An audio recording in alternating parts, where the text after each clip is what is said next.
오늘 제주의 사회에 대해서 강의를 맡은 조성윤입니다.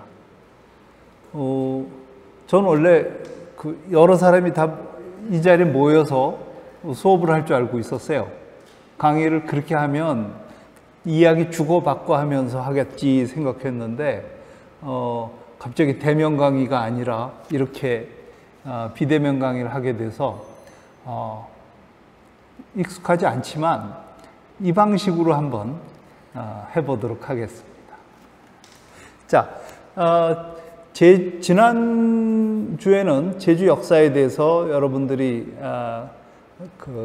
강의를 들으셨다고 들었습니다. 오늘은 제가 제주 사회에 대해서 얘기할 텐데, 제주 사회에 대해서 얘기한다고 하면 역사하고 크게 다르냐? 뭐 그렇지는 않습니다. 제주 역사 이야기도, 제주 사회 이야기도 다 우리 살아가고 있는 이 땅에서 사는 사람들 이야기거든요. 다만 다른 게 있다면, 역사 이야기는 아주 오래전부터 그래도 조선시대 얘기까지가 되게 중심인데, 이 제주 사회 시간에는 아무래도 근대 이후, 그러니까 조선왕조가 끝나고 일제 식민지 시대를 거쳐서 해방 이후의 우리들의 삶에 대한 이야기가 중심이 될 겁니다. 자, 그렇게 생각하고 시작을 해봅시다.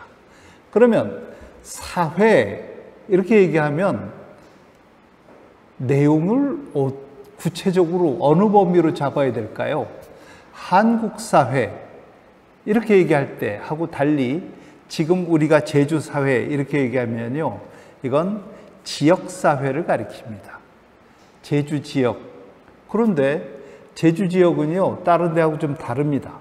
예를 들어서 경상도, 전라도, 그건 경상남도, 경상북도, 전라남도, 전라북도 뭐 이렇게 다 나눠지죠. 근데 그렇게 나눠지는 곳은 인구도 몇백만 명씩 됩니다. 서울, 그럼 서울은 1000만 명이 넘습니다. 근데 제주도는 인구가 한 60만 명. 그리고 다른 지역하고 굉장히 또 조건이 다르죠. 뭐가 다르죠? 섬이라고 하는 지리적인 자연환경의 조건이 굉장히 다르죠. 그런데, 그러니까 이 지역사회라고 불러도 다 같은 지역사회가 아니고, 제주는 다른 한국 사회 안에서 다른 지역 사회와는 굉장히 다른 특징을 갖고 있습니다. 그래서 그 특징을 먼저 우리가 좀 염두에 둘 필요가 있을 것 같습니다. 두 번째로, 제주 지역 사회에 대해서 이제 공부를 한다고 할 때, 그럼 지역 사회 안에서 어떤 걸 공부하느냐? 사실은 우리가 제일 관심을 갖는 건요, 지역 사회 안에 살고 있는 사람들입니다. 그리고 사람들이 모여서 서로 관계를 맺으면서 지내고 있는 일종의 우리가 말하는 공동체, 그것을 우리가 사회라고 부릅니다. 아무 관계없이 그냥 통계학적으로 만나는 사람들의 숫자가 아니라 서로 관계를 맺고 살아가는 사람들입니다. 그렇기 때문에 지역사회는 아주 낮은 좁은 단위로 가면 가족 관계가 있고요, 친구들 간의 관계가 있고요, 그리고 각종 교회라든가 아니면 자기들끼리 취미단체라든가 아니면 스포츠 때문에 만나는 사람들의 단체라든가 해서 만나는 자발적인 결사체라고 우리가 부르는 여러 모임들이 깔려 있습니다. 한편은 회사, 군대, 이런 여러 이제 공식 조직들도 또 있기 마련이고요. 근데 그런 것들이 어우러져서 우리가 사회를 이루고 있습니다. 제주라고 하는 공동체는 다른 지역과는 달리 섬이라는 조건 속에 있으면서 사람들이 그렇게 얽혀서 지내고 있는 겁니다. 그러니까 이 제주 사람들은 지금 다른 지역과는 어떤 특징을 갖고 있는지를 오늘 공부를 해보도록 하겠습니다. 자, 제일 중요한 것부터 얘기합시다. 제주도는요, 섬입니다. 여러분들, 제주에 사는 분들이 섬에 대해서 얼마나 의식을 하고 살아갑니까? 요즘 태풍이 불면 제일 먼저 태풍이 닥치는 곳이라서 아마 느낄 수 있을지도 모릅니다. 아, 제주도가 제일 먼저 바람이 불어닥치는 곳이구나. 그리고요, 제주 지역사회가 갖고 있는 가장 중요한 특징은 조선시대 내내 육지와는 별개의 지역이었습니다. 그리고 육지에서 지방관이 제일 가기 싫어하는 부임지였습니다. 왜냐하면 멀기도 하고 그 배 타면 잘못오다가 빠져 죽을 수도 있고요. 그리고 그 파도에 휩쓸리면 고생을 무지하게 많이 했다고 합니다. 그런데 막상 제주도에 지금 살고 있다 보면 오늘날 과학기술이 발달해가지고 이제는 비행기로 편안하게 왔다 갔다 하고 제주 사회에 살면서도 교통 체증도 느낄 정도로 차로 다니고 이러다 보니까 내가 지금 섬에 살고 있는지 아니면 부산이나 서울 같은 데 살고 있는지 별로 이제는 구분을 못할 정도가 돼버렸습니다. 아마 그걸 제일 그런 것이 진행이 됐던 이유는 도시화가 돼서 그럴지도 모릅니다. 제주도 지역이 지금은 거의 80%가 도시 지역의 주민들이 거주하고 있습니다. 그리고 그 도시 인프라라고 얘기하는 그 기반 시설이 다 갖춰진 곳에서 이제 사람들이 살다 보니까 그런 게 훨씬 의식이 되지 않는 아마 그런 건지도 모르겠죠. 하지만 옛날에는요, 조선시대 내내 제주도는 그 육지 다른 지방 사람들하고는 아주 구분되는 지역으로 사람들이 인식했습니다. 조선시대 제주도 사람들은 사실은 서울로 잘 올라가지도 못하고 서울에 있는 사람들이 제주도 오는 경우는 아주 희귀했습니다. 그리고 제주도에서 나는 것들 중에 특산물을 서울에 바치지만 서울에 누가 사는지 보지도 못한 채로 그냥 바치기만 하면서 살았던 게 조선시대이기도 합니다. 더 옛날로 올라가게 되면요, 제주도는 탐나국이 있었습니다. 그리고 이게 고려 후반기에 와서야 1105년이 되면서 드디어 탐나라는 국가가 끝나고 제주란 이름과 함께 제주현이 돼버리거든요. 그랬을 때 그때부터 말하자면 한반도에 있는 육지 정권의 한 일부 지역이 행정구역으로 들어가 버리죠. 그래서 고려 말기에 잠깐 그렇게 됐다가 조선시대에 오게 되면 내내 변방에 있게 됩니다. 근데 여러분 하나 전제를 하고 갈 게 있습니다. 뭐냐면 탐나국 시절, 그러니까 고려 후반기에 중앙정권의 일부 행정구역이 되기 전에는 적어도 독립국가였고 이 탐나라고 하는 지역에 살고 있는 제주 주민들은 독자적으로 일본 아니면 중국에 있는 다른 지역들하고 교류를 하면서 자기네가 원하는 거를 무역을 하면서 살아왔습니다. 제주 사람들이 그러니까 중앙정부에서 볼 때는 제일 먼 곳에 사는 사람들이지만 제주 사람들 입장에서 보면 중앙고려라고 하는 것 또는 나중에 조선이라고 하는 곳은 어디까지나 한 정부일 뿐이고요. 일본 또는 중국 다른 지역들과 교류를 한다고 하는 점에서 보면 제주도는 전혀 다른 관점에서 볼 수도 있습니다. 지금도요, 우리가 제주 지역사회가 한국 사회에서는 제일 남쪽 끝에 있는 쪽 섬이다 이렇게 인식을 하고 지낼지 모르지만 입장 바꿔 생각하면 제주도는 여기서 일본의 큐슈 같은 지역은 아주 금방 갈 수 있습니다. 맘만 먹으면. 그리고 상해도 결코 먼 지역이 아닙니다. 그러니까 우리가 서울 가는 것 못지않게 딴 지역으로 간다고 맘먹으면 제주 지역사회에서 어디든 갈 수 있는 곳입니다. 그렇게 생각하면 제주를 중심으로 생각하는, 사고하는 그런 버릇이 우리는 지금 좀 없어서 언제나 한국사의 일부라고만 생각하기 때문에 지역사회도 한국사회 안에서만 생각하지만 세계화되는 상황 속에서는 제주를 중심으로 오히려 동아시아 속에 제주를 중심에 놓고 그림을 그려볼 수도 있을 겁니다.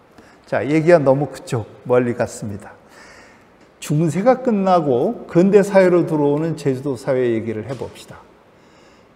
중세가 끝나기 전까지 중세 말기에, 그러니까 조선 임진왜란이 끝나고 조선 후기에 들어섰을 때 우리 조선 사회에서는 제주도를 사람들이 거의 나다니지 못하도록 묶어놨습니다. 그걸 뭐라고 부르죠? 혹시 아세요? 출入금지령. 그렇죠? 출入금지령이 내린 이유는 사람들이, 제주 주민들이 중앙정부가 조세를 지나치게 수탈한다든지 못 살게 군다든지 하면 도망가 버리는 겁니다.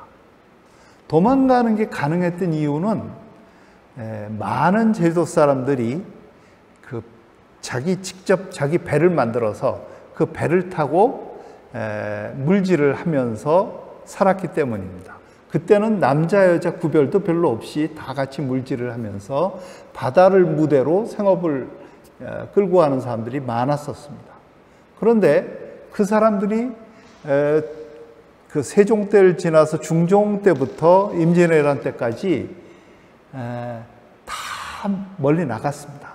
그래서 정확하지는 않지만 인구가 한 8, 9만 정도 되는 곳을 시기로부터 임진왜란 때쯤 오면 한 6만 정도까지 떨어집니다.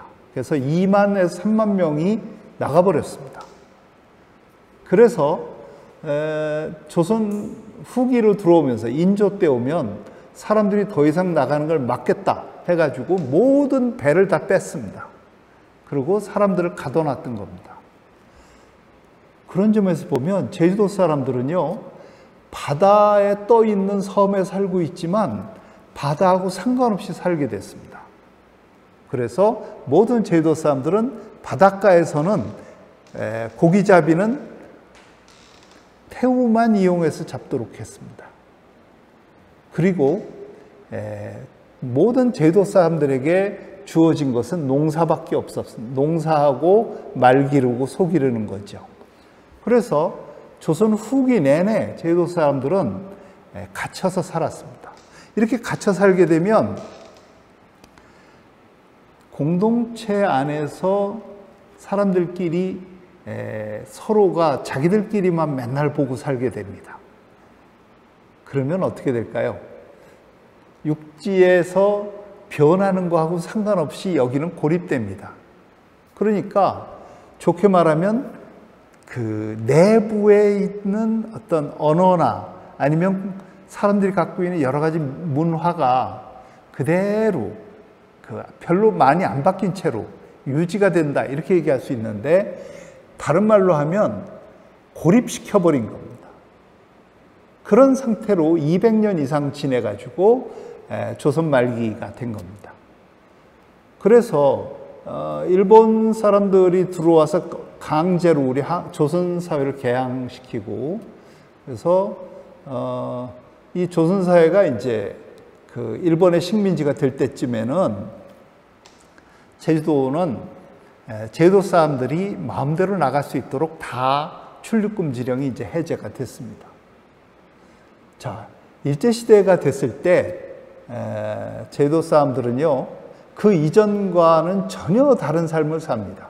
그전에는 200년 이상 아무도 못 나가게 막아놨었는데 이때부터는 누구나 자유롭게 나가기 시작을 합니다. 제일 먼저 나가서 다닌 사람들은 누구냐 하면 여성들입니다. 해녀들이죠. 1900년대 초부터 이미 그 해녀들은 남해안 일대로 나가서 이제 물질을 하기 시작합니다. 처음에는 이 전라도 지방에도 나갔지만 나중에 어디로 나가냐면 저 멀리 울산, 부산 뭐 이런 경남 지역의 바닷가에 가서 물질을 합니다. 거기서 미역뿐만 아니라 각종 이제 해산물들을 다 채취를 해가지고 그거를 팔았습니다. 그걸 사는 사람들이 있었기 때문에 시작을 한 겁니다. 누가 사죠? 일본 상인들입니다. 일본 상인들이 그걸 유도하기 위해서 일부러 배를 내가지고 해녀들을 태우고 부산으로 가고 울산으로 가고 아니면 삼천포로 가고 해가지고 일을 하도록 시켰습니다. 그래서 빠르면 봄에 나가고요. 그래서 5월, 6월엔 다 나가서 일을 하다가 나중에 가을 늦으면 돌아오기도 하고요. 그렇게 나가기 시작했는데 처음에는 200명, 300명 나가다가 나중에는 4,000명, 5,000명까지 늘어났습니다. 그리고 그 제주도 안에서 그렇게 한번 데리고 나가는 거를 할 때는요, 일본 어선 선주들이 또는 조선인들도 그걸 따라서 제주도 사람들 남자들이 배를 구해가지고 그렇게 배에다 여성들을 태우고 나가기도 했습니다. 심지어는요, 저 판포 쪽에 살던 그 남자가 박기만이라고 하는 분이 있었는데 그 박기만이라고 하는 사람은 1930년대쯤 되면 해마다 그 제주도 여성들을 10명, 20명씩 모집을 합니다. 모집할 때 짧으면 그냥 한 계절이지만 길면 3년 계약까지 합니다. 그래가지고 그 부모한테 미리 돈을 다 줍니다. 그러면 부모들이 싫어하는 사람이 없어요. 미리 성금을 주니까 당신 딸 데려가서 일시키고 잘 데리고 오겠습니다. 그럼 어서 데려가시오. 그래갖고 선금으로 3년치를 준 다음에 그 딸을 데리고 일본에 갔습니다. 대개 그렇게 갔던 그 박기만 씨는 저 일본 동경 옆에 지바현이라고 있는데 지바현에서 수십 명 그 지역 어장 그 채취권을 사들여 가지고 거기 제주도 여자들이 일을 할 수 있도록 했었습니다. 제가 그곳을 한 10년 전에 가봤었는데 가보니까 그쪽 한 절에 일본은 절 뒤에 가면 무덤 묘지들이 쭉 있습니다. 근데 그 묘지에 거의 절반쯤이 제주도 사람들입니다. 그래서 왜 이렇게 많은가 해서 그 내용을 살펴봤더니 다 이쪽 지역 같으면 판포를 중심으로 한 한경 지역주에 있는 그 해녀들이 그쪽에 가서 일을 하고 또 거기 정착했다가 거기서 돌아가시면 거기에 무덤을 쓰고 그렇게 해서 이제 그 지역 사람들이 된 거를 볼 수 있습니다. 이렇게 해녀들은 처음에는 우리나라 남해안 지역만 나갔다가 나중에는 서해안도 가고 동해안도 가고 심지어는 울릉도, 독도까지 가서 해녀 활동을 했습니다. 그리고 여름 더운 때는요, 원산으로 올라갔다 블라디보스톡까지 물질을 하러 갔습니다. 블라디보스톡 가면 거기는 한 7, 8월 뜨거울 때만 일을 할 수 있는데 대신에 아무도 바다에 나가서 활동을 한 적이 없어서 무진장이었다고 합니다. 그래서 그런 활동까지 했지만 일본 가면 일본도 중요한 여러 지역에서 제주도 해녀들이 가서 활동을 했습니다. 제주도 해녀들은 일본 해녀들과 어울려서 하기도 하고 때로는 부딪혀서 갈등을 빚기도 하고 하면서 여러 군데서 활동을 해봤습니다. 여러분, 해녀들이 일제시대에 나가서 활동을 했다고 하는 건요, 조선시대까지 하고 비교하면 뭐가 다르냐면 조선시대에는 상품화가 거의 안 됐습니다. 상품화됐던 건 미역밖에 없습니다. 나머지 소라, 그 다음에 전복, 그 다음에 다른 여러 가지 해산물은 말려서 특산물로 곡물로 바치는 것들이었습니다. 상인들이 가져갔던 거는 미역은 있었죠. 근데 그 이외에는 다 그랬었거든요. 상품화가 안 되니까 결국은 어떻게 했냐? 조선시대에는 내내 억지로 관이시키는 일만 했었던 거죠. 그랬는데 이게 일제시대 때 들어오면서 이게 자본주의 산업화가 진행이 됐잖아요. 그래서 산업화되는 가운데 일본 사람들이 욕심이 나니까 돈을 주고 일을 시켰어요. 그래서 제주도 여성들이 전에는 물질하던 사람이 얼마 안 됐지만 바닷가에 있는 웬만한 여성들은 거의 다 물질하는데 나섰다고 할 정도로 나섰고요. 나중에 그래서 제주도의 해녀들이 10,000명이 넘었었죠. 나중에 제일 많았을 때 아마 15,000명 그렇게까지 됐는데 그거는 아마 뭐라고 할까요? 그 물질을 매일 들어가서 그 해산물을 채취해서 갖고 올라오면 조합이 있어서 그 조합에서 이렇게 계량을 해보고 그 자리에서 돈을 줘요. 그러니까 1910년대, 1920년대에 우리 한국 사회에서, 조선 사회에서 여성이 독립된 직업인으로 활동을 하고 그 자리에서 현금을 받을 수 있는 직업이 있었다? 아마 이거 말고는 그 다음에 약간의 방직 공장이나 어디 들어가서 일하는 여성 빼고는 아마 제일 많고 제일 활발했던 게 해녀들이라고 할 수 있습니다. 그러니까 1910년대, 20년대에 해녀는 조선 사회에서 가장 독자적인, 독립적인 직업인이었고요. 그리고 자신들이 제주도에만 머물러 있는 게 아니라 부산으로 나가고 더 나가선 남해안, 서해안 다 나가고 그 다음에 일본 각지에 가보고 중국에도 가볼 수 있었던 그런 경험 속에서 새로운 눈을 떠가고 있었습니다. 여러 곳을 가보는 거예요. 제가 1980년대에 처음 제주대학 선생으로 왔을 때 처음 한 2달 동안 머물렀던 집이 제가 잘 아는 후배 집인데 그 어머니가 해녀셨어요. 그 어머니하고 이제 밥 먹으면서 얘기하다가 해녀 말씀을 하시길래 그 참 듣고 싶다고 했더니 블라디보스토크 갔다 온 얘기를 그렇게 하시는 거예요. 아, 자랑이죠. 그러면서 원산 얘기도, 원산은 더 자주 갔었다고 얘기하고요. 그리고 울릉도도 한번 갔었다고 그러고, 그러면서 그 자신이 넓은 세상을 보고 다녔던 얘기를 해요. 그리고 해방될 때쯤은 어디로 갔냐 그랬더니 만주에 가서 남편하고 같이 돌아다니다가 해방이 되고 나서 제주도로 내려오셨다고 그래요. 그럴 때 그분들의 활동 반경이라고 하는 게 굉장히 넓거든요. 해녀들이 일제시대 때 넓은 세상을 바라보면서 돌아다녔고요. 제주도 안에서만 보면 제주도 안에서도 자기들의 삶을 나름대로 꾸려갔습니다. 특히 그 전역에서, 제주도 전역에서 이제 해녀들이 활동을 했는데 가장 활발했던 지역 중에 하나가 저 성산포부터 시작해서 구좌, 지금 세화, 그 다음에 하도, 그 다음에 우도, 그러니까 저 우도까지 그 지역은요, 왜 여러분 세화 가면 해녀 박물관 있죠? 그 동네가 제일 활발했던 지역입니다.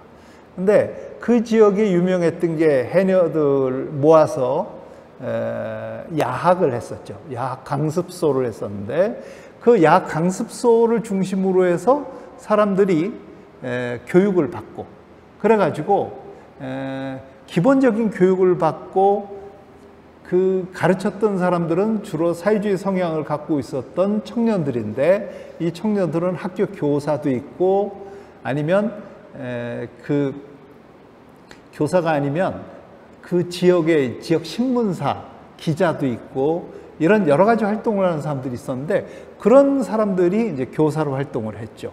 그래서 이런 교사들과 해녀들이 서로 이야기를 나누면서 새로운 세상에 대한 비전을 만들어가고 있었습니다. 아마 일제 식민지 시대에 한국 사회의 거의 80몇 %가 농민인 그 시절에 이런 새로운 사상을 받아들이고 새롭게 자신들이 하나의 인격체로서 인정받는 게 중요하다. 그리고 민주주의가 필요하다. 그리고 독립을 해야 된다. 이런 여러 가지 생각들을 깨우치게 되는 것은 제주도가 굉장히 빨랐다고 생각이 됩니다. 그런 점에서 우리는 그 제주도 전역에서 곳곳에서 청년들뿐만 아니라 여성들도 굉장히 빠른 시간, 빨리 새로운 그 지식인들이 되어갔다. 이렇게 생각을 하고 있습니다. 자, 또 한 가지 말씀드리겠습니다. 뭐냐면 1920년이 되면 일본이 그 3.1운동 이후에 그 일본 사회 안에서는 산업화가 한참 진행이 됩니다.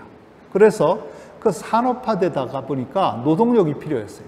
그랬을 때 노동력을 조선에서 이제 데려가기 시작을 합니다. 그때 그걸 위해서 항로가 새로 생깁니다. 일본과 조선을 잇는 제일 중요한, 제일 사람들이 많이 오고 갔던 데가 어딘지 아십니까?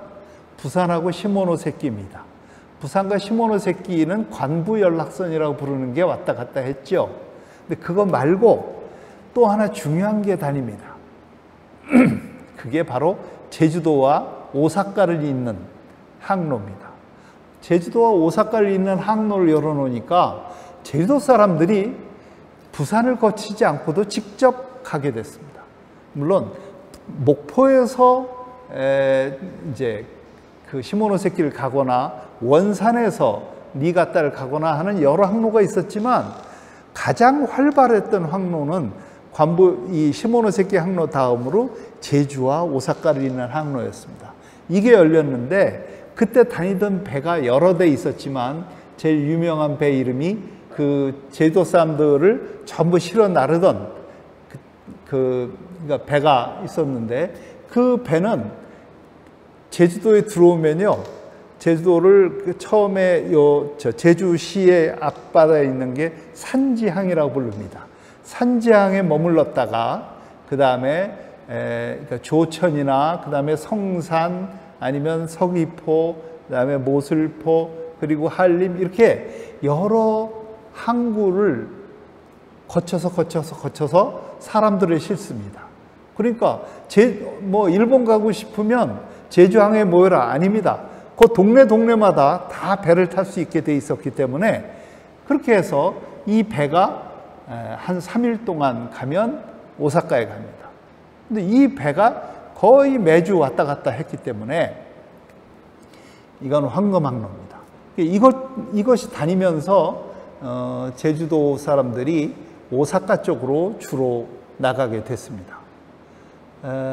제일교포 지금 오늘날 제일교포를 놓고 생각해 보면 제일 많은 사람들이 간 건 물론 경상도입니다. 경상도 분들이 전체 한 절반 이상을 차지하지요. 그리고 그 다음에 전라도 사람들도 많이 갔습니다. 그 위에 분들, 그러니까 북쪽에 있는 사람들은 거의 일본으로 가지 않았습니다. 왜냐하면 일본이 아니라 오히려 만주 쪽으로 더 많이 갔기 때문이죠. 근데 경상도 사람들과 전라도 사람 못지않게 제주도 사람들이 많이 넘어갔습니다. 얼마나 되느냐? 제일교포 전체의 한 15%에서 20%. 그러니까 많게는 20%면요. 오늘날 우리 한국 사회에서 제주도 인구가 얼마나 된다고 합니까? 되게 1% 조금 넘거나 1%쯤으로 봅니다. 근데 그때 제일교포들 중에 20%입니다. 굉장히 많은 거죠. 특히 오사카 쪽에 집중이 됐습니다. 그래서 오사카 쪽에 집중된 이유는 아시죠? 배가 오사카하고 직접 연결이 됐기 때문입니다.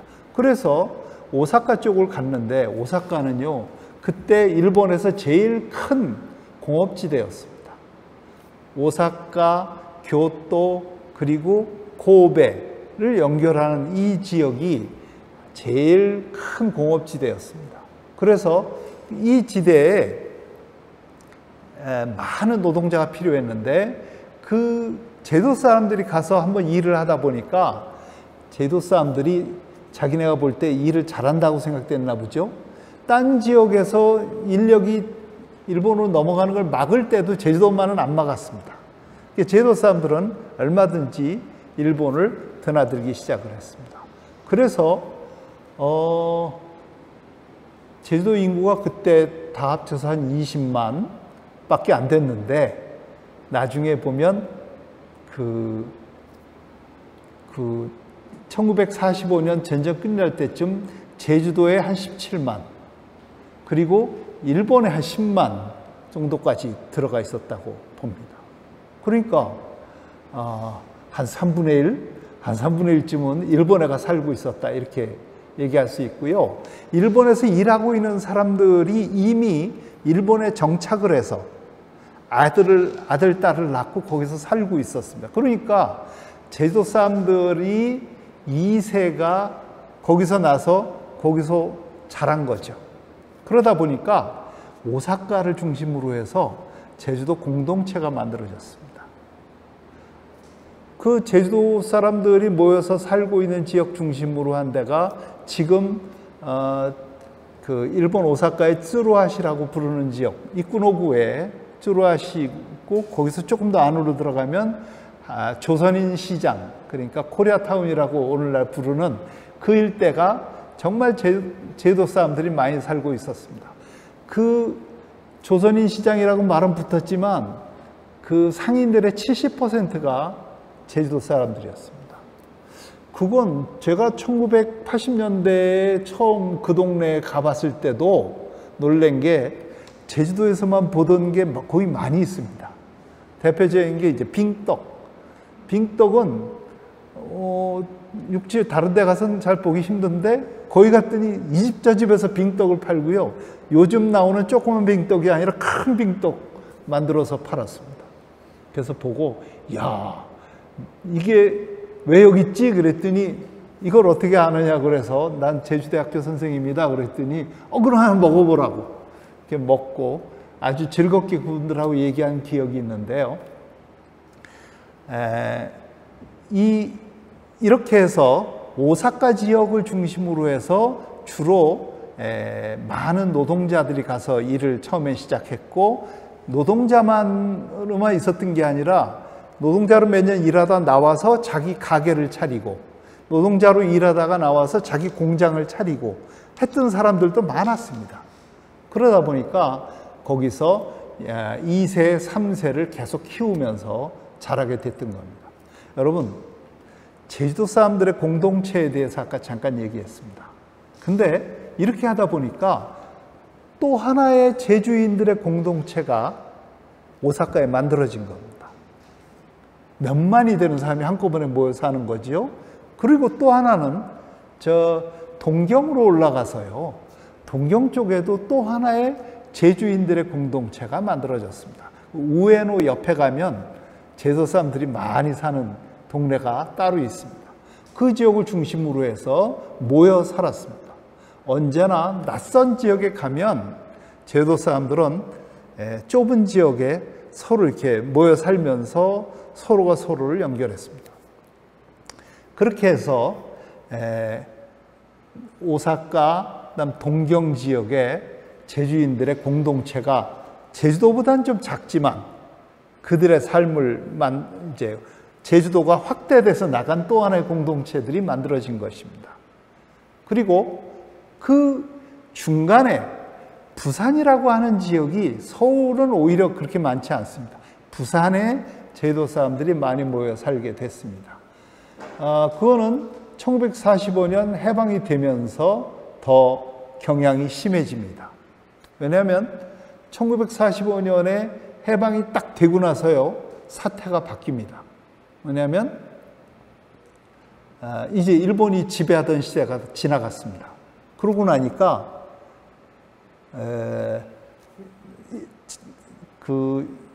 일본의 오사카나 아니면 동경이나 이런 지역에 살던 제주도 사람들이 상당수가 넘어왔습니다. 그리고 제주도로 돌아온 거죠. 그리고 부산 살던 사람도 돌아오고, 아니면 전국 어디 떠돌던 사람들까지 다 돌아와서 제주도는 17만이었던 인구가 갑자기 23만, 24만이 됩니다. 그러니까 6, 7만 명이 한꺼번에 들어오면서 제주도가 굉장히 바글바글하게 바뀝니다. 제주 사회는 그러니까요. 1945년 해방되던 바로 그 시점에서 보면 제주도에 굉장히 그래도 안에서 먹고 살만한 사람들은 앉아 있었고 먹고 살기 힘든 사람은 다 돈벌이를 하러 밖으로 나갔던 셈입니다. 그런데 그 나갔던 사람들이 거기서 일만 한 게 아니라 돈도 벌고 교육도 받고 아니면 때로는 공장에서 일하다가 사회주의 사상에 눈 떠갖고 노동운동도 하고 그러다가 돌아옵니다. 돌아와서 제주 지역사회에 그런 사람들이 모여드니까 제주 사회가 어떻게 바뀌느냐? 아주 활기차입니다. 그리고 전국에 해방되자마자 전국에서 미군이 들어오기 전부터 그 중요한 기구들이 만들어지는데 대표적인 걸 우리가 뭐라고 부르냐면 자치기구가 인민위원회입니다. 그 인민위원회가 제주도는 특징이 사회주의 사상을 가진 사람, 그냥 민족주의 사상을 가진 사람, 온건한 사람 다 같이 모여서 만듭니다. 그래가지고 이 사회주의 세력을 중심으로 한 것뿐만 아니라 이들이 거의 치안을 다 장악을 합니다. 그래서요, 이 인민위원회가 서울이나 대구나 뭐 부산 딴 지역에서는 거의 1년도 못 가고 힘을 잃거든요. 그러고는 다 이제 말하자면 그 미군들한테 넘어가는데 제주 지역만은 그렇게 되지 않습니다. 1947년 3월 1일 3.1 사건이 터질 때까지 거의 2년 동안 인민위원회가 모든 행정을 다 장악하고 치안도 장악하면서 지내게 됩니다. 그만큼 힘이 세고요.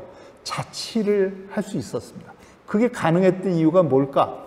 제도 사람들이 1920년대, 30년대, 40년대로 오면서 쌓은 높은 수준의 사회의식 아니면 자립의식 그런 것들이 바탕이 됐기 때문이라고 생각합니다.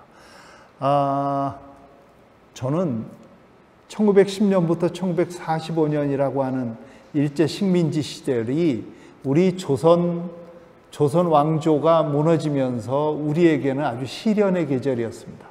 아주 힘든 시기였지만 어찌 보면 제주도 사람들한테는 조금 의미가 달랐다고도 할 수 있습니다. 뭐가 다르냐? 일방적으로 착취만 당한 게 아니라 우리도 제주도 사람들이 조선시대에 그러면 잘 살았냐? 조선시대 내내 힘들었습니다. 그러다가 오히려 일본인들이 들어오면서 그 제주도 사람들이 그 여러 곳으로 나가서 자기가 일자리를 찾게 됐고 그 일자리를 찾으면서 서서히 사회의식이 높아지고 그들이 갖고 있었던 어떤 사회경제적인 어떤 지위도 조금씩 높아지고 그러면서요 1945년 무렵이 되면 한국 사회에서도 가장 학교 교육 수준이 높고 나름대로 자치의식을 갖고 있었던 구역으로서 제주 지역사회가 자리를 잡고 있었다. 이렇게 얘기할 수 있습니다. 근데 1945년도에 한국 사회는 해방은 됐지만 한국 사회가 한국인들 마음대로 새로운 국가를 건설할 수 있는 입장이 아니었습니다. 그때는 그 남쪽에는 미군이 들어왔죠. 미군정을 합니다. 북쪽은 소련군이 들어왔습니다. 그래서 소련이 다시 군정을 하게 됐습니다. 그러다 보니까 북쪽에는 자연스럽게 사회주의 정권이 들어서고요. 남쪽은 미군정이 들어와서 사회주의 정권은 들어서지 못하게 막습니다. 그러다 보니까 이건 문제가 생기는 게 독립운동하던 사람들은 사회주의 사상을 가진 사람들이 많았는데 그들을 다 배제시켜 버리니까 결국은 남쪽에 누가 권력을 갖게 됐느냐? 일제시대 때 일본인들 밑에서 행정 관리를 하던 사람들, 일제시대 일본인들 밑에서 경찰을 노릇하던 사람들이 다 다시 권력을 잡습니다. 그러니까 그거에 대해서 제도 사람들이 적극적으로 저항을 했던 거고요. 그 저항을 하다 보니까 4.3 사건이 터졌던 거라고 할 수 있습니다. 그런 갈등 속에서 제도 사람들이 이게 살기 힘드니까 굉장히 많은 사람들이 1947년 3.1 사건에서 48년 4월 3일 터질 때까지 한 1년 1개월 동안 경찰서에 잡혀간 사람이 얼마나 될 것 같으세요? 3,000명이 넘습니다. 그 3,000명의 젊은 아이들을 다 잡아놓고 고문하고 또 그걸 죽이기까지 하고 그랬었는데, 그런 사태를 겪고 나서 제주도 사회에서는 그 4.3 때 웬만한 사람들은 곳곳으로 다 도망가거나 특히 일본으로 다시 돌아가서 도망간 사람들이 굉장히 많았죠. 그러면서 제주 지역사회는 대한민국의 정권에 의해서 무력으로 진압을 당했다, 이렇게 말을 할 수가 있겠습니다. 여러분, 이게 1948년 4.3 이후에 지금까지 70년이 지났습니다. 70년 동안 우리 정치적으로 보면 제주 지역사회는 한국 사회가 갖고 있는 반공국가, 자본주의 반공국가의 기본 노선을 따라서 철저하게 그걸 따르지 않으면 제거당하는 그런 속에서 사회가 진행되어 왔다고 할 수 있습니다.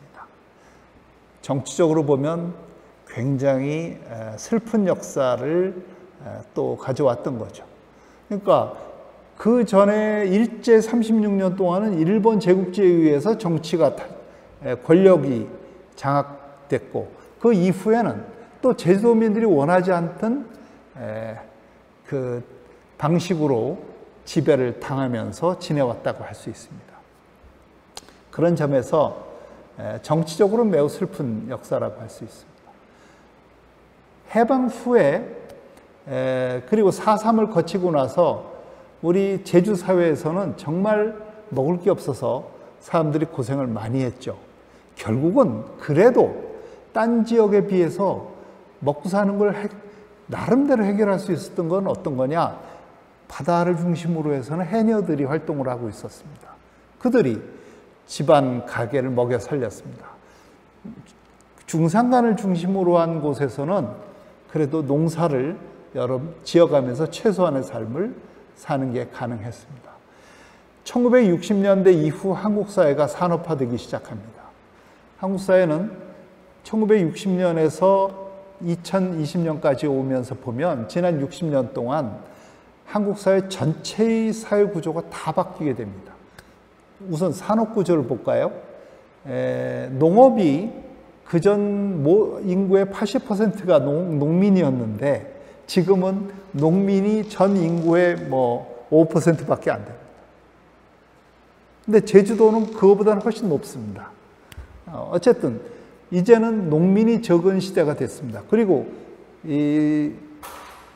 거의 옛날에는 도시라고 볼 수 있는 지역은 조그맣게밖에 없었지만 지금은 거의 모든 곳이 도시화가 돼가고 있습니다. 그러니까 산업화되고 자본주의적인 산업화가 이루어지면서 사회가 바뀌고 모든 사람들이 도시화되고요. 옛날에는 학교 교육이라고 하는 건 거의 받아보지 못했는데 지금은 거의 대부분의 사람들이 학교에서 공부를 하는, 아마 전 세계에서도 학력이 제일 높은 것이 한국 사회가 아닐까 싶습니다. 근데 이렇게 되는 가운데 제주 사회는요, 옛날하고 비교할 수 없는 특징이 하나 나타납니다. 그게 뭐냐? 제주 사회가 한국 사회의 일부분으로 거의 확실하게 통합이 되어버립니다. 우선 옛날 1960년대, 70년대 라디오, 80년대 이후는 텔레비전이 많은 사람들에게 보급이 됩니다. 그리고 90년대 이후로 오게 되면 인터넷이 발달하고요. 이 세 단계를 거치면서 제주 지역 사회는 옛날에는 말도 다르고 풍습도 다르고 모든 것이 달라서 제주도만이 갖고 있는 독특한 특징이 있었다고 생각되고, 거의 90%가 되는 사람들이 다 동질적인 사람들이었습니다. 그런데 지금은 그렇지 않습니다. 이젠 제주도 사람들도요, 초등학생, 중학생, 고등학생으로 가면 제주도 말 못하는 학생들이 굉장히 많습니다. 이제는 아마 한 세대 지나게 되면 제주어라고 하는 것이 얼마나 살아남을까 걱정할 정도가 됐고요. 제주도가 갖고 있던 고유한 풍습이라고 생각되는 것들은 점점 줄어들고 있습니다.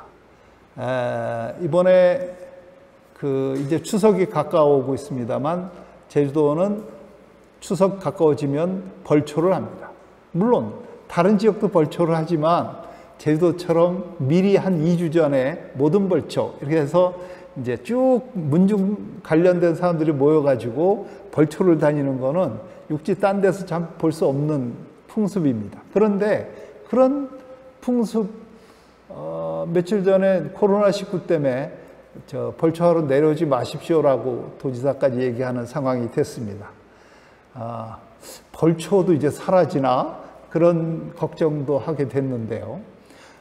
제주도는 제주도 나름대로의 음식 문화도 독특하고, 그 다음에 사람들이 모이는 그 풍습들도 다양했는데, 이런 것들이 서서히 약화되고, 그 다음에 우리가 그러니까 텔레비전의 영향을 받고, 그 다음 다른 여러 가지 매스컴 영향을 받으면서 거의 서울사나 부산사나 제주사나 이제 차이가 안 나는 그런 시대로 가고 있습니다. 이럴 때 제주 사회의 모습은 제주 지역 사회라고 얘기할 수 있는 독특함은 점점 사라질지도 모릅니다. 제가 아까 얘기했던 사회 있죠. 일본 사회, 일본에 있는 동경이라고 하는 곳의 공동체, 그다음에 오사카의 공동체, 그리고 해방 후에 부산에 만들어졌던 공동체, 그리고 제주 사회는 어쩌면 제주 사회가 지난 한 100여 년 기간 동안 계속 뻗어나가면서 넓은 영역에서 만들었던 새로운 공동체고, 공동체끼리 네트워크가 만들어지면서 제주 사회가 아주 넓어졌던 시대의 이야기라고 할 수 있습니다. 그런데 지금은 그게 아니고, 그런 오사카나 동경과의 네트워크는 점점 약해지고 이제 거의 관계가 별로 없는 것처럼 되어버렸습니다. 부산하고 우리하고 관계가 별로 없는 것 같죠. 여러분, 영도구에 가면 제주도 출신들이 국회의원하고 합니다. 근데 그 사람들하고 우리하고 별로 관련이 없는 것처럼 지금 느끼게 된 그런 시대가 됐습니다. 자, 이런 시대에 제주 사회 특징은 뭘까요? 우리가 제주 사회에 산다고 하는 건 무슨 의미일까요? 그리고 제주 사회의 독특한 문화를 지킨다고 할 필요가 있을까요? 이런 데 대해서 한번 생각해 봅시다. 조금 쉬었다 하겠습니다. 네, 강의를 계속 합시다. 대개 예정은 지금부터 한 50분이지만 조금 줄여서 끝낼 수도 있습니다. 앞 시간에 제가 말씀드린 거를 잠깐 요약해서 말씀드리면, 제주도 사람들의 공동체라고 하는 거, 제주 사람들이 함께 모여 사는 거는 조선시대까지는 딱 요 제주라고 하는 섬 안에 갇혀 있다가 근대 사회로 들어오면서 확장돼서 부산으로도 나가고, 그 다음에 오사카, 동경, 이렇게 다른 지역에도 제주인들의 공동체가 형성이 됐죠. 그러면서 결과적으로는 제주도 사람들의 삶의 영역이 굉장히 넓어졌다, 이렇게 얘기할 수 있을 겁니다. 그러면서 제주도 사람들이 이 넓은 세상 속에서 새로운 문물도 보고 근대 사회 속에서 교육도 많이 받고 하면서 상당히 새로운 문물 속에서 근대화가 좀 빨리 진행되는 그런 경험을 했죠. 그런데 해방이 되면서 오히려 제주도는 가장 근대적이고 진취적이고 따라서 독립적인 기운을 갖고 있었기 때문에 4.3이라는 된소리를 맞기도 했었던 겁니다. 그래서 그 이후에 제주 사회는 상당히 뭐랄까 움츠러들었다고 할까요? 그 어려운 속에서 다시 지내게 됩니다. 그런데 해방 후에 제주도 사람들의 삶이 지금까지 지내온 데 대해서, 그리고 앞으로는 그러면 제주 사회는 어디로 갈 거냐 하는 문제까지 우리가 간단히 몇 가지만 한번 짚어보도록 합시다. 제주도 사람들이 다른 지역에 나가서 공동체를 만든다고 하는 건 쉬운 일은 아니었습니다. 굉장히 어려웠죠. 왜냐하면 그 남들 사는 동네에 가서 자기 공동체를 만들고 버티고 뭔가를 해낸다는 게 쉬운 일 아닙니다. 그 사람들이 볼 때 텃세들을 많이 하게 마련이죠. 그런 속에서 제주도 사람들이 서서히 자기 영역을 넓혀 나갔던 것이라고 한다면, 요즘 와서는 2000년대에 들어오면서는 이제 거꾸로 다른 현상이 생기기 시작합니다. 제주도에 사람들이 들어와 살겠다고 합니다. 너도 나도. 왜 그렇게 됐죠? 제주도에 왜 사람들이 들어옵니까? 지금부터 한 70년 전, 80년 전만 해도요, 제주도에 가겠다는 사람 별로 없었습니다. 농담으로 제가 1985년에 제주대학에 왔는데, 그 전에 후배들한테 제주대학 사회학과에서 사람 뽑는데 갈 사람 손들어 그랬더니 다 안 가겠다고 했습니다. 그래서 왜 안 가냐고 그랬더니 자기는 뭐 좀 낯설어서 뭐 너무 멀잖아요. 무슨 뭐 여러 가지 얘기를 했습니다. 그래서 이제 그럼 나라도 간다. 그러고 이제 제가 왔습니다.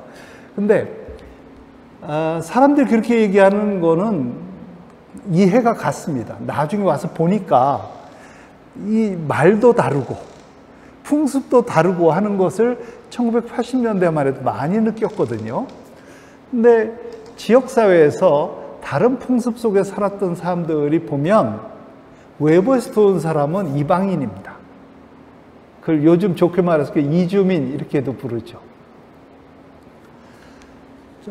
제가 재작년에 우도에 들어가서 며칠 지내봤습니다.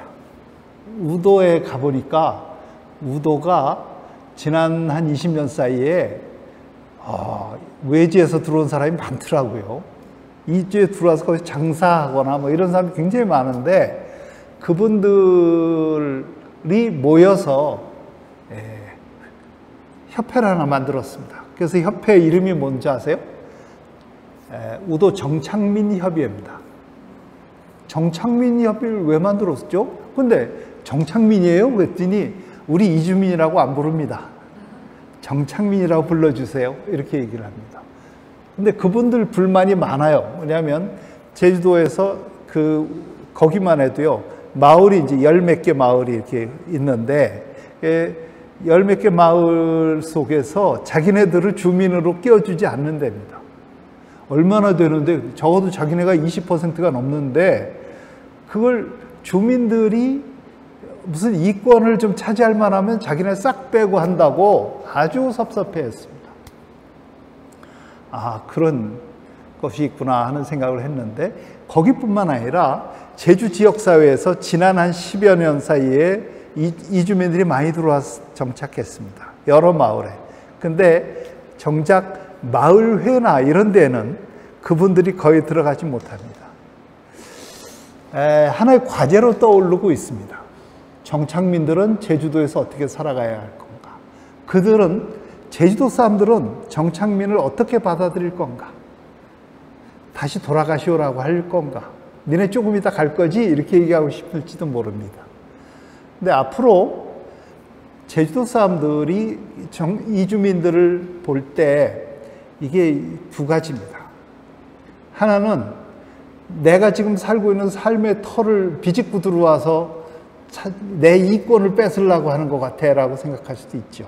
근데 제가 볼 땐 다른 측면이 있습니다. 뭐냐면 오히려 이들이 들어옴으로써 제주 지역사회에서요, 새로운 활력소가 생깁니다. 다른 시각에서 보는 눈도 생기고요. 그들이 들어옴으로써 제주 사람들이 하지 못하던 활동들도 많이 만들어지기도 합니다. 그런 점에서 제주 사람들 속에서 이주민들이 서로 잘 어울릴 수 있도록 서로가 좀 생각을 조정할 필요가 있을 거라고 생각을 합니다. 제가 제주도에 처음 들어와서 살면서 사람들이 물어봅니다. 어디서, 그러니까 제주도 출신입니까? 이렇게 묻는 사람들입니다. 그러니까 아니요, 나 서울에서 왔습니다. 이렇게 얘기하면 그런가. 근데 10년, 20년, 제가 제주도 산지 30년이 지나고 나니까 젊은 학생들은 제가 제주도 사람이라고 그냥 생각하고 제 강의를 듣습니다. 그러다가 갑자기 나는 서울에서 태어났어, 이렇게 말을 하고, 우리 아버지는 이북 사람이야, 이렇게 얘기를 하면 깜짝 놀랍니다. 아, 제주도 사람이 아니구나 라고 합니다. 여러분, 제주도 사람은 범위가 어떻게 되는 걸까요? 제주도에서 나서 태어나 성장한 사람만 제주도 사람일까요? 아니면 고등학교까지 나온 거? 아니, 중학교 나온 거? 뭘 기준으로 제주도 사람을 얘기하죠? 제주도 서귀포에서 태어나서 서귀포에서 중학교 나오고 고등학교 나오고 서울에 와서 대학을 다닌 제 후배가 하나 있습니다. 그 후배는 서울에서 대학 나온 다음에 서울에서 직장을 가지고 서울에서만 살았어요. 그 후배가 전에 제 연구실에 찾아와서 저한테 그럽니다. 형님은 이제 제주도 사람 다 됐네. 너는? 그랬더니 저는 서울 사람 돼가고 있습니다. 그러면서 제목까지 살아주십시오. 그런 얘기를 했어요. 그럴 때 그 친구가 보는 거는 제주도에서 태어나지는 않았지만 제주도에서 오래 산 사람, 이렇게 이제 되는 거죠. 여러분, 주민등록을 제주도에 두면 제주도 사람일까요? 어떻게 해야 돼요? 이런 범위가 옛날에는 거의 분명했습니다. 왜냐하면 거의 대부분의 사람이 제주도에서 태어나서 제주도 말 쓰고 제주 문화 풍습 속에 살면서 제주도 사람들하고 하나 다를 게 없었죠. 그런데 요즘은 섞입니다. 자꾸 외지에서 온 사람들이 많아지니까 이젠 기준을 어디다 둘 거냐가 사실은 이제 혼란이 오기 시작하죠. 자, 여기에 또 하나의 변수가 생깁니다. 뭘 것 같으세요? 이주민 말고 또 하나 있습니다. 이거는 외국에서 들어오는 사람들입니다. 그러니까 국제 결혼에서 들어오는 여성들도 있고요. 그렇죠?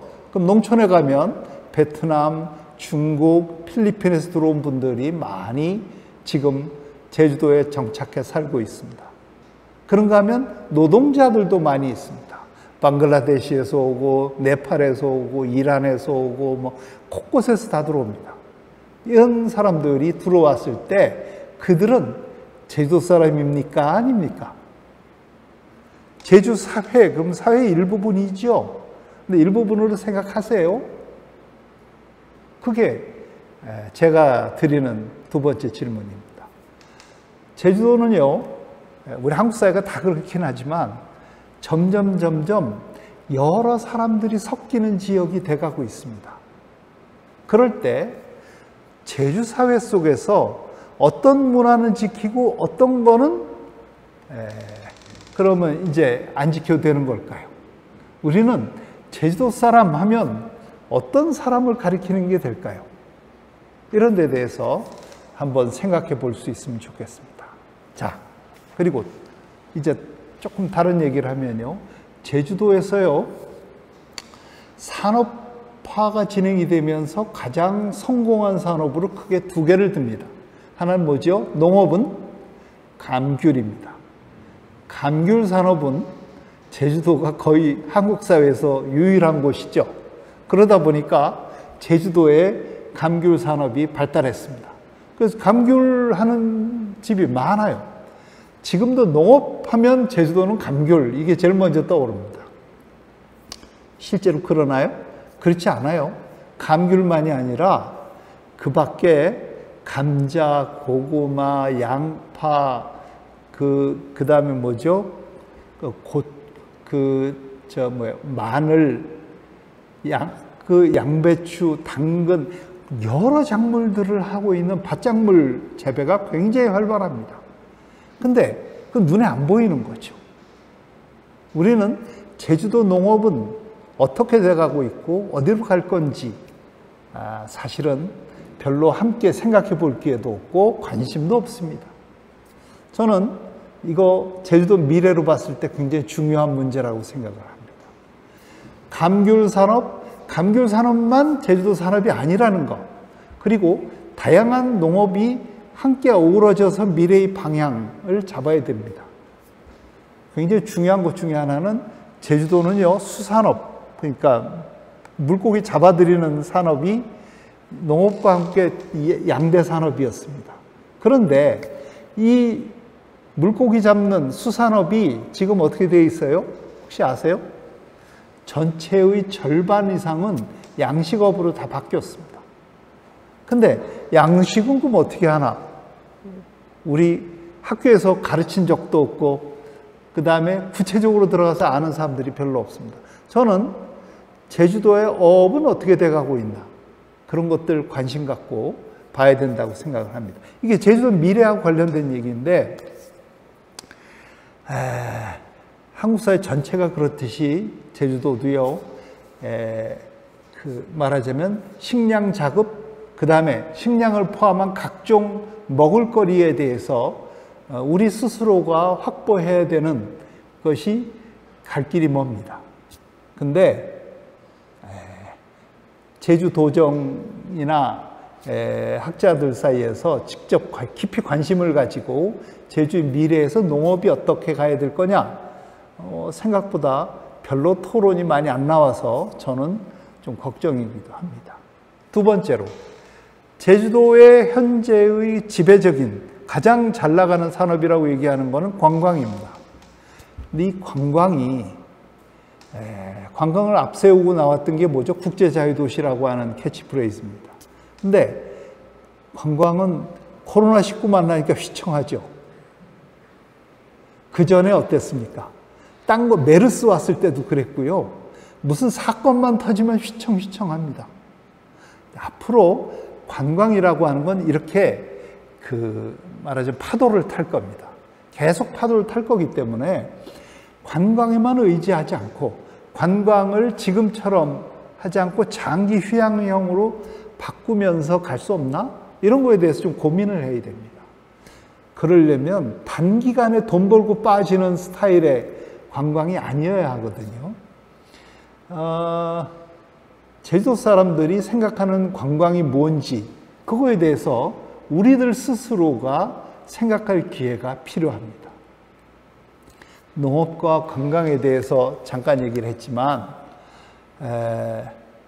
여러분, 제주도정이 내거는 여러 가지를 보면 제일 중요하게 생각하고 내거는 게 뭐냐면 일자리입니다. 그래갖고 지금 청년 고용을 어떻게 할 거냐, 뭐 이런 데 대해서 여러 가지 방안들이 나오고 있고요. 그걸 통해서 우리 새로운 미래를 보여야 된다고 얘기를 합니다. 제주 사회는 어디로 가는가? 제주 사회가 가는 길은 무엇인가?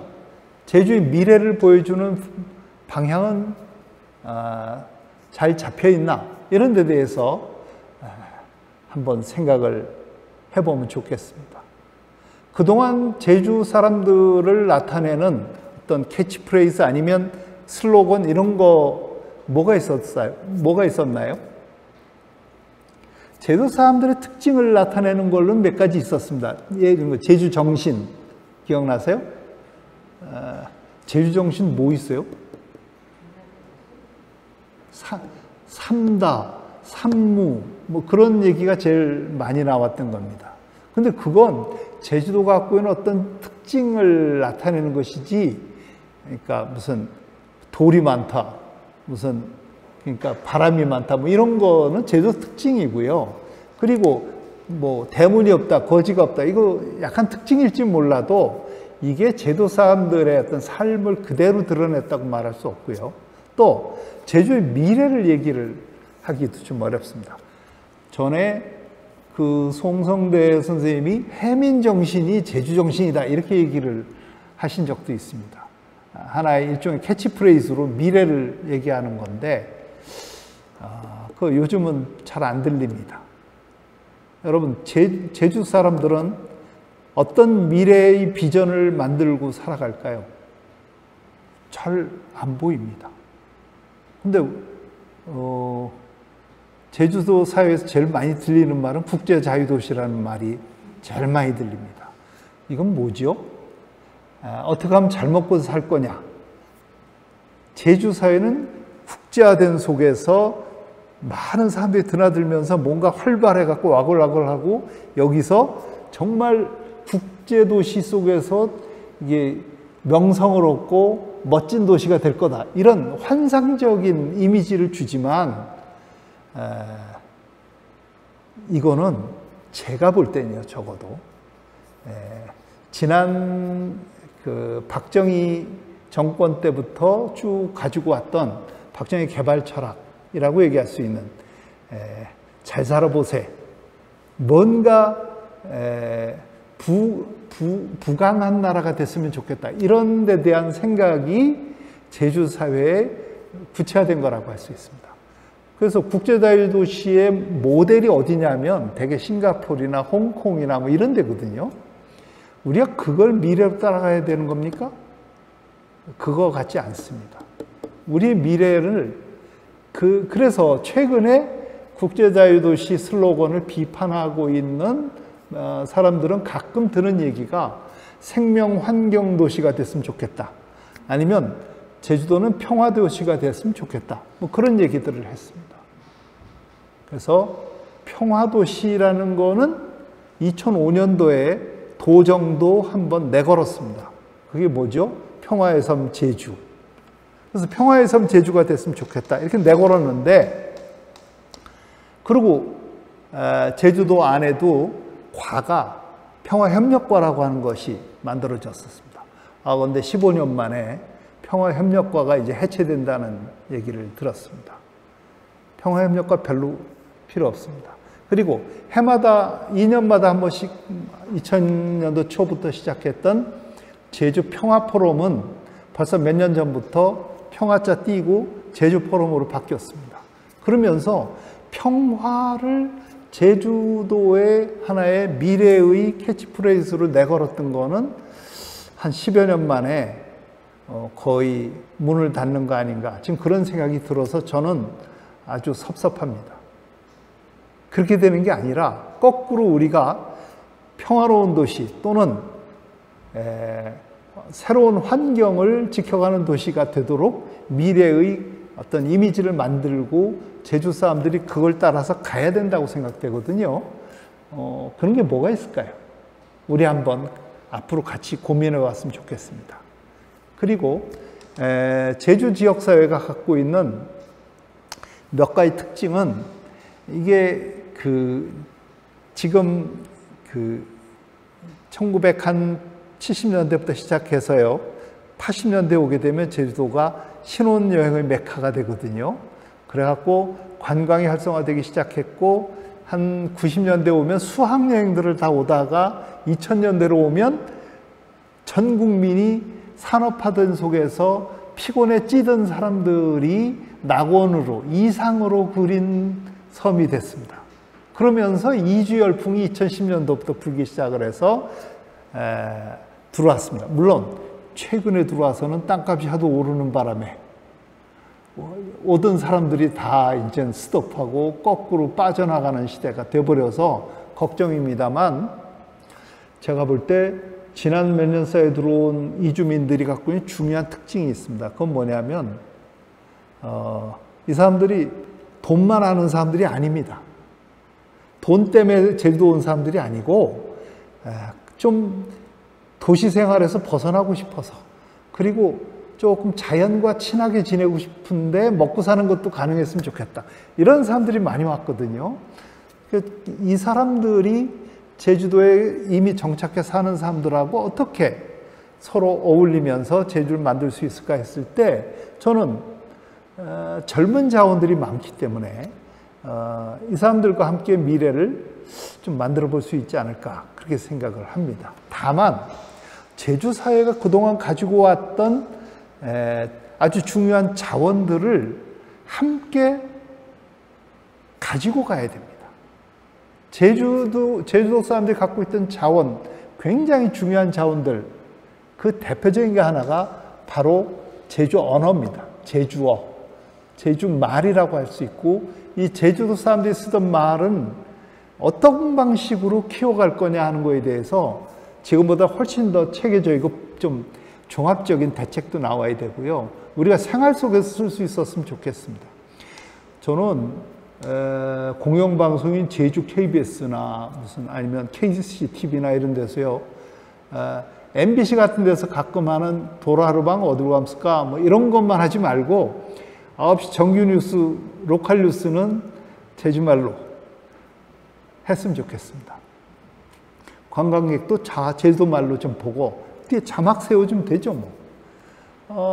그러면서 제주도 일상생활 속에서 제주어가 정착할 수 있는 굉장히 다양한 것들이 만들어져서 제주 사람들이 제주어와 친하게 생활을 할 수 있도록 바뀌었으면 좋겠습니다. 그리고 제주 사람들이 전에는 벌초 방학을 했다고 했죠. 요즘 안 합니다. 왜 안 하죠? 좀 했으면 좋겠습니다. 벌초 방학을 시켜서 아이들이 부모님과 함께 벌초하러 가게 해주고, 그런 것들을 잘 생각해야 되죠. 제주 지역사회에서 지금 살려야 될 것이 뭐냐? 그러면 그런 것들을 제주 사람들의 아이덴티티를, 정체성을 키울 수 있는 몇 가지 중요한 아이템들을 우리가 잡아서 그걸 교육 속에서 적극적으로 저는 실현해 가야 된다고 생각을 합니다. 제가 요즘 그 제주 4.3에 관한 교육을 어떻게 하면 장기적으로 할 수 있는가 갖고 사람들하고 계속 얘기를 하고 있는 중인데, 제주 4.3에 대해서 최근에는 굉장히 많은 사람들이 얘기하고 그 공감도 하고 하지만, 이게 20년, 30년 지나면 다시 언제 그런 소리 했냐고 다 잊어버릴 가능성이 있습니다. 그러지 않으려면 우리가 어린 시절부터 어떻게 교육해야 되느냐, 이런 것들에 대해서 좀 바꿔나가야 됩니다. 그러려면 어떻게 하느냐? 저는 과감해야 된다고 생각합니다. 뭐가 과감하냐? 첫째, 학교 교육부터 모두가 문교부가 짜준 커리큘럼대로 학교에서 100% 교육을 해야 된다라고 하는 생각을 버려야 됩니다.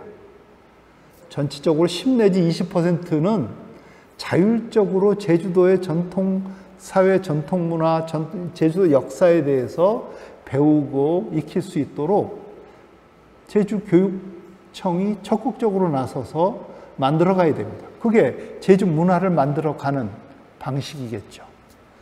제주 사회에 그렇게 안 하면, 제가 앞 시간 끝에 말씀드렸던 것처럼 육지 다른 지방하고 제주 사회가 차별성이 하나도 없어집니다. 그러면 제주사나 서울사나 똑같으면 뭐하러 제주에 삽니까? 그 의미가 없다고 생각합니다. 근데 그렇게 안 되려면 어떻게 하느냐?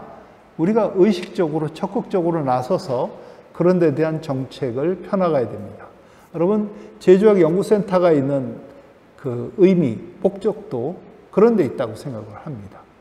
제주도가 갖고 있는 중요한 문화적 자원들이 무엇인지 발굴하고 그것을 제주 지역사회에서 키워나가기 위한 활동이 필요합니다. 조금 아까 제가 교육청이 해야 될, 교육위원회가 해야 될 일들에 대한 말씀을 잠깐 드렸는데, 그것뿐만 아니라 그 다음에 더 중요한 것은 제주 지역사회에 있는 시민사회 단체들, 어떻게 무슨 활동을 하느냐 하는 걸 보고 그걸 적극 지원을 해줘야 됩니다. 그래서 지역사회가 뭔가를 만들어가게 해야 됩니다. 그 중에 하나가 저는 제주 사람들이 서울만 바라보지 않고 거꾸로 바다 저 바깥을 바라보도록 좀 시야를 바꿔줘야 된다고 생각합니다. 여러분 북쪽을 향해서 우리 의자 놓고 앉아서 살지 말고 이제 꼭 바다 좀 돌려봅시다. 그래서 돌리면요 옆으로 큐슈가 보이고 더 밑으로 내려가면 오키나와가 보이고 옆에 대만이 보이고 상해가 보이고 다른 지역이 보입니다. 그럴 때 다른 지역들하고 교류를 했으면 좋겠습니다. 저는 제일 먼저 하고 싶은 건 뭐냐면 예를 들어 제가 도지사가 된다면 하고 싶은 게 있습니다. 뭐냐면 아직도 안 돼 있는 국제교류가 오키나와하고 많이 이루어지는 것 같죠? 오키나와하고 아직 제주도는 자매결연도 맺지 않았습니다. 제주도하고는 맺었는데 뭐 돈은 안 맺었더라고요. 오키나와하고 정식 자매결연을 맺고 오키나와하고요 정기 항공 노선을 띄웠으면 좋겠습니다. 배도 다녔으면 좋겠습니다. 그리고 오키나와하고 대만하고 있고 그건 가깝거든요. 그 다음 대만하고 제주도는 이미 항로가 조금 남아있지만 이게 서로가 로타리처럼 계속 돌 수 있도록 만들었으면 좋겠습니다. 그래서요 일본 사람이 제주도 올 때 다 오키나와 들려서 올 수 있으면 좋겠습니다. 대만 사람들이 제주도 왔다가 서울로 올라갈 수 있도록 하고요. 그런 식으로 이게 그러니까 제주도하고 오키나와하고 대만하고 서로 협력을 해서요. 도지사끼리 연결을 해서 여기가 하나의 구심점을 이루는 다양한 활동을 하자 하는 게 첫 번째입니다. 항공 노선 얘기를 했지만 그것뿐만 아니라 학생들 교류하고요. 교사들 교류하고 그다음 공무원들 교류하고 그리고 대학 학생들끼리 교류할 수 있도록 다양한 프로그램을 만들어서 좀 우리가 동아시아에서 오히려 바다를 무대로 해서 만들어진 중심 도시들이 서로 만날 수 있도록 그렇게 했으면 좋겠습니다. 근데 제주도가 국제교류하는 내용들을 쭉 훑어봤더니 그동안 지난 20년 동안 주로 뭐 했나 봤습니다. 그랬더니 뭘 하냐면 주로 스포츠 교류, 그 다음에 이제 서예전 아니면 무슨 그림전 아니면 음악회 이런 거 몇 가지만 교류가 있었습니다. 진짜 교류를 하는 건 뭐냐면 그런 게 아닙니다. 정말 교류는 필요한 산업 관계자들끼리의 교류가 필요하고요. 그 다음에 바로 공통 테마를 가지고 토론하는 것이 필요합니다. 동아시아의 평화에 대해서 제주도 사람들하고 오키나와 사람들하고 대만 사람들이 서로 만날 수 있었으면 좋겠습니다. 어렵다고 생각하는 사람들도 있겠죠.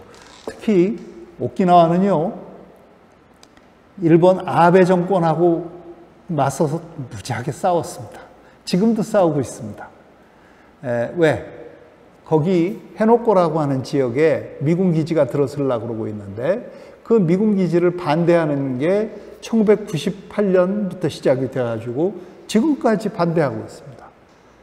아직 그 비행장 지어지지도 않았습니다. 우리는 2007년에 강정에 해군기지 들어선다고 했다. 한 10년 지나니까 덜컹 다 완공이 돼버렸지만 오키나와에서는 반대운동하던 사람들이 처음엔 조금 했다가 점점 커지더니 지금은 도지사도 반대하는 사람이 들어서서 활동을 이끌고 있습니다. 반대운동에 맨 앞장서는 사람이 도지사입니다. 그 지역은 정말 평화를 원합니다. 그리고 오키나와 사람들이 최근에 많이 하는 논의, 오키나와에 있는 대학 교수들하고 언론인들이 제일 활발하게 토론 새로 그룹을 만든 게 뭐냐? 오키나와 독립에 대한 논의입니다. 오키나와 독립론이 책도 계속 나오고 심포지엄도 계속 열리는데 그걸 보면서 저는 생각합니다. 제주도도 독립을 해볼 수는 없나? 그런 생각도 하거든요. 여러분, 중앙정부가 가만히 안 있겠지만 제주도 사람들이 갖고 있는 지금보다 훨씬 높은 수준의 자치를 얻으려면 주장은 독립을 시작해야 됩니다. 독립에 대한 논의도 시작해야 됩니다. 저는 제주도 60만 충분히 독립할 수 있다고 생각합니다. 제가 제일 여러 차례 가보고 제일 관심이 많은 지역이 어디냐면 저 미크로네시아 지역의 여러 섬들인데 그 섬 중에 팔라우 공화국이 있습니다. 팔라우 공화국은 인구가 2만 명입니다. 마샬 공화국이 있습니다. 마샬은 5만 5천 밖에 안 됩니다. 그렇지만 독립공화국으로 지냅니다. 물론 어려움도 많이 있죠. 하지만 그 어려움 못지않게 해양국가로서 자기들이 갖고 있는 강점들이 많이 있는데 그걸 충분히 살리면 저는 독립해도 됩니다. 제일 중요한 건 제주도 사람들이 갖고 있는 제일 큰 미래의 방향은 뭐냐면 지금 이 땅에 살고 있는 제주도 사람들 한 사람 한 사람이 인간이 갖고 있는 가치, 인권이 존중되고 제주도 사람들이 서로가 평화롭게 살 수 있는 조건이 제일 첫 번째입니다. 중앙정부가 제주도를 그런 뭔가 인권이 존중되고 평화로운 속에서 살 수 있도록 보장해 주는 것, 이게 저는 된다면 아무 문제가 없다고 생각합니다. 하지만 그게 아니라 자꾸 제주도에다가 지금 해군기지 들어섰지만 이제 또 공군도 기지를 만들겠다고 하고 여기가 경제적으로도 지금 계속 보면 종속적인 성격이 커지고 있는데 자본이 제주도에 들어와서 제주 지역에 있는 중요한 시설, 호텔이나 이런 것들을 사실은 지배하고 있기 때문에 그것이 자본이 그러니까 순환되면서 그 순자본은 계속해서 유출이 점점 심해지고 있습니다. 좀 그런 것들은 제주 지역사회가 스스로 자립하는데 굉장히 큰 걸림돌이라고 생각하거든요. 그런 점에서 볼 때 제주 지역사회가 제주민들이 정치적으로 주권을 훨씬 더 행사할 수 있는 그런 방향으로 바뀌어야 된다고 생각합니다. 바뀌고 제주도 사람들이 제주도민의 운명을 지킨다. 그리고 서울만 바라보고 사는 게 아니라 동아시아 중심으로 동아시아가 서로 평화를 지향하는 쪽으로 대만과 오키나와 중심으로 교류를 하면서 오히려 동아시아에서 중심 지역으로 발돋움한다. 그게 저는 미래 사회를 만들어가는 아주 중요한 방법이라고 생각을 합니다. 여러분 그걸 할 때요, 제주 사람들 사이에서 만들어야 될 게 있습니다. 그건 뭐냐면 정치가 중심이 형성이 돼야 됩니다. 저는 제주도에 와 살면서 그런 정치가 만들어지는 그 기반이 어디라고 생각했냐면 시민사회라고 생각했습니다. 그래서 저도 시민단체에 가입을 해서 같이 활동도 하고 그러고 지냈었는데 지역 주민들이 지역 정치에 관심을 갖고 중요한 정책에 대해서 자신들의 의견을 표명하고 반대할 건 반대하고 찬성할 건 찬성하면서 지역사회의 여론을 끌고 나가야 됩니다. 그래서 지역 정치가 정말 아는 사람들끼리 적당히 해먹는 정치가 아니라 올바른 방향으로 끌고 나갈 수 있는 주민들의 의견을 반영하지 않을 수 없는 그런 정치로 바뀌어가야 되고 그런 방향은 저는 미래는 바로 평화도시로 가는 게 맞다 이렇게 생각을 합니다. 제주 사회가 저는 지금까지 국제자유도시라고 하는 이름만 걸고 있으면 역시 먹고 사는 것만 걱정하는 그런 것이지 미래 비전은 없다 이렇게 볼 수 있는데, 저는 평화의 도시 그리고 인권이 존중되는 도시로서 제주 사회가 우리의 미래 비전을 만들고 글로 갔으면 좋겠다 하는 말씀을 드립니다. 그리고 마지막으로, 그렇기 때문에 몇 년 전에 있었던 일을 한번 다시 되돌아보게 됩니다. 한 2년 됐나요? 왜 예멘에서 갑자기 난민들이 왔었죠? 그때 우리 어떻게 했었나요? 기억나세요? 아마 두 가지 흐름이 저는 기억이 납니다. 하나는 빨리 내쫓자. 이런 사람들 들어오면 안 된다 하는 흐름도 하나 있었습니다. 그리고 또 한 흐름은 아니다. 난민으로 왔지만 이 사람들을 우리 받아줘야 된다. 그리고 따뜻하게 품어주자 해서 열심히 그 사람들 데려다가 한글도 가르치고 또 직장도 알선해주고 그렇게 했던 그룹들도 있었습니다. 결국 후자 사람들이 열심히 노력을 해서 예멘 난민들 중에 상당수는 이제 돌아갔고요. 또 상당수는 아직도 남아서 여러 곳에서 직장에서 일도 하고 있습니다. 저는 제주 지역사회가 겪었던 최근에 아주 중요한 경험이었다고 생각합니다. 예멘 난민, 어떻게 생각하십니까?